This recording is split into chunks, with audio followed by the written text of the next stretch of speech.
Bonjour et bienvenue à cette nouvelle capsule, l'avant-dernière de la série. Donc, capsule résumée dans le cadre du cours Physique 5062. Aujourd'hui, les capsules relativement courtes sur le travail et la puissance. Commençons par dans le fond, par définir ce qu'est le travail, pour s'expliquer un peu c'est quoi le travail. Donc, un déplacement d'un objet provoqué par des forces nécessite un travail. Le travail va donc être exprimé en joules. On parle ici d'une énergie nécessaire pour faire un déplacement. Comment on le calcule? Si c'est parallèle, donc si la force et le déplacement sont parallèles, je vais utiliser la formule suivante, la force fois le déplacement simplement, ce qui va nous donner des joules. Par contre, la force n'est pas toujours parallèle. Par exemple, si je traîne un traîneau, c'est sûr et certain que la force va avoir un certain angle par rapport au sol, ce qui veut dire que le déplacement se fait strictement au niveau du sol. Évidemment, mon traîneau, il ne lève pas dans les airs. Donc, je vais avoir à œuvrer avec une formule trigonométrique. Donc, dans le fond, le travail à ce moment-là va être égal à la force multipliée par cos de l'angle entre la force et le déplacement, multiplié par le déplacement. En fait, qu'est-ce qu'on fait? C'est qu'on va simplement chercher la composante de la force qui est parallèle au déplacement. Donc, ça revient à aller chercher la formule du départ. C'est simplement une façon d'aller chercher ce qui est parallèle. Donc, comme je l'ai dit, si on a une des forces parallèles au déplacement, à ce moment-là, je vais avoir simplement à faire la multiplication. C'est le cas présentement de nos deux dinosaures. Donc, le tricératops va pousser sur le stégosaure et le déplacement du stégosaure va se faire parallèle à la force du tricératops. Oui, j'ai deux enfants qui tripent sur les dinosaures. C'est la raison pourquoi il y a des dinosaures dans cette diapo. Si j'ai un brontosaure, oui, je connais les noms. Si j'ai un brontosaure qui tire sur un autobus, à ce moment-là, je sais que la force ne sera pas nécessairement parallèle au déplacement à cause des roues. Donc, les roues vont faire que je vais avoir un déplacement qui pourrait ne pas être parallèle. Évidemment, l'angle ne sera pas très grand, mais il pourrait ne pas être parallèle. À ce moment-là, pour être capable de calculer, je vais aller chercher le cos de l'angle situé entre la force et le déplacement pour être capable de calculer la composante qui est parallèle, comme je l'ai dit tantôt, et être capable de calculer mon travail.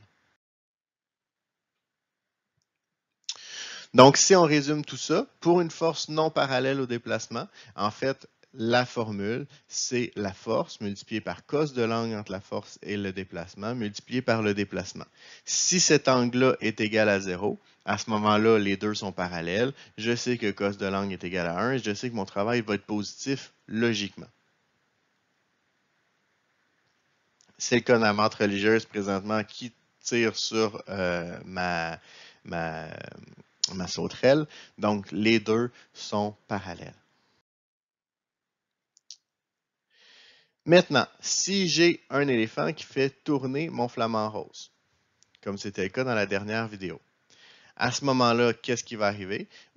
L'angle entre le déplacement et la force est égal à 90, ce qui veut dire que cos de l'angle est égal à 0. Donc, cos de 90 est égal à 0, ce qui va me donner un travail égal à 0.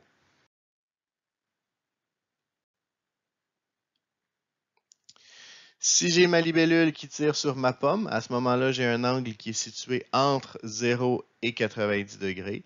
Et ce qui va me donner un cos de l'angle qui est situé entre 0 et 1. À ce moment-là, le travail va être également positif parce que le cos est positif. Maintenant, si l'angle entre la force et le déplacement est entre 90 et 180 degrés, à ce moment-là, je vais avoir un cos d'un angle qui va être situé entre moins 1 et 0. Donc, mon cos de l'angle est négatif. Automatiquement, ça va me donner un travail qui est négatif. S'il y a plus qu'une force, qu'est-ce qu'on fait? En fait, c'est très simple. Il y a deux façons de procéder. La première façon, c'est de dire, je vais calculer ma force résultante. Et avec la force résultante, je vais utiliser cette valeur-là à l'intérieur de mon calcul et ça va me donner ma solution. Évidemment, pour calculer la force résultante, il faut aussi calculer l'angle parce que la force résultante n'est pas nécessairement parallèle au déplacement. Ce qui peut être plus long dans certains cas, mais ça peut être plus court dans certains cas. Ça dépend de la situation.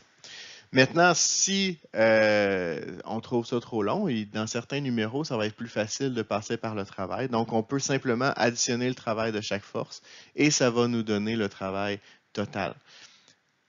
Par contre, quand on additionne le travail de chaque force, ça nous oblige à calculer l'angle entre la force et le déplacement pour chacune des forces.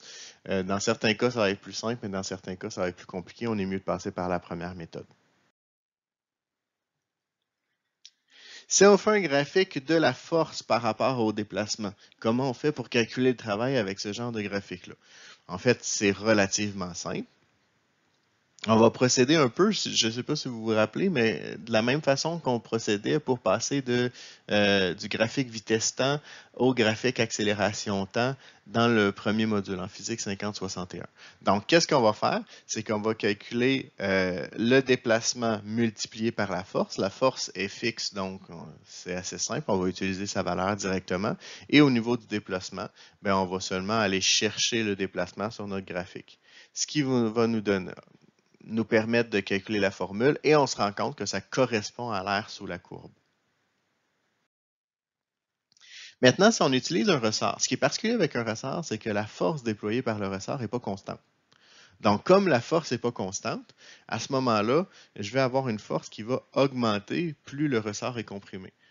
Donc, la force est proportionnelle au déplacement de l'objet. Autrement dit, vous vous en doutez, plus je comprime un ressort, plus il fait de la force. Ça, je pense que je ne vous apprends rien ici. Donc, si je veux calculer à ce moment-là mon travail, je vais pouvoir quand même calculer mon déplacement, mais dans ce cas-ci, il va falloir que je considère une force qui est variable. Donc, je peux y aller une demi fois la force fois le déplacement. Pourquoi? Parce que l'air sous la courbe, c'est un triangle. Donc, on est capable de faire, dans le fond, c'est la base fois la hauteur divisé par 2, qui est la formule de l'air d'un triangle. Donc, la base ici, c'est le déplacement. La hauteur, c'est la force. Et il faut falloir le diviser par 2. Donc, ça nous donne cette formule-là pour le travail. Par contre, je sais que la force, c'est égal, comme je l'ai dit tantôt, à la constante de rappel du ressort multipliée par le déplacement.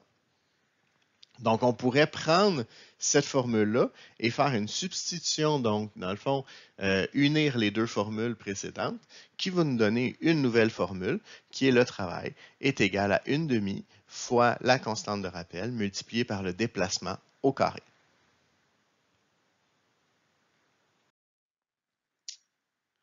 Pour expliquer ce qu'est la puissance maintenant, ici, j'ai illustré une mobilette et une moto, mais je préfère utiliser l'exemple que je donne à mes élèves. Donc, ma première voiture était une Toyota Tercel quand j'étais jeune. Et on me disait que je conduisais une voiture de fille. Là, je posais la question, pourquoi c'est une voiture de fille? Ça n'a pas rapport. Et ce qu'on me répondait, c'est ma voiture n'est pas puissante. Donc, ce que je pose à mes élèves, c'est qu'est-ce que ma Toyota Tercel peut faire que ma Ferrari ne peut pas faire? La réponse qu'on me donne généralement, c'est la Ferrari peut aller vite. Mais ça, on est tous des bons citoyens, donc personne ici dépasse les limites de vitesse. Donc, ma Toyota Tercel et ma Ferrari, les deux peuvent rouler à 100 sur l'autoroute. Ça, c'est pas un problème. Donc, c'est pour ça. Donc, qu'est-ce que je peux faire avec une Toyota Tercel que je ne peux pas faire avec une Ferrari? La réponse, ben, si je suis à une lumière, puis que je décide de faire gronder mon moteur avec ma Tercel, je vais avoir de l'air fou. Pourquoi? Parce que ma Toyota Tercel ne pourra jamais décoller à lumière. Oui, elle va accélérer, mais elle n'a pas une très bonne accélération parce que son moteur manque de puissance. Autrement dit, mon moteur de Tercel n'est pas capable de transformer beaucoup d'énergie par unité de temps. Et voici la puissance. Donc, le principe de la puissance, c'est quoi? C'est de capable de transformer beaucoup d'énergie en peu de temps. Donc, quelque chose qui est peu puissant va transformer moins d'énergie, comme c'était le cas de ma Toyota Tercel. Et vous avez maintenant la formule de la puissance et l'explication de ce qu'est la puissance. Et c'est ce qui met fin à cette capsule. J'espère qu'elle vous a été utile, j'espère qu'elle vous a plu. Vous êtes maintenant les experts, à vous de surpasser le maître.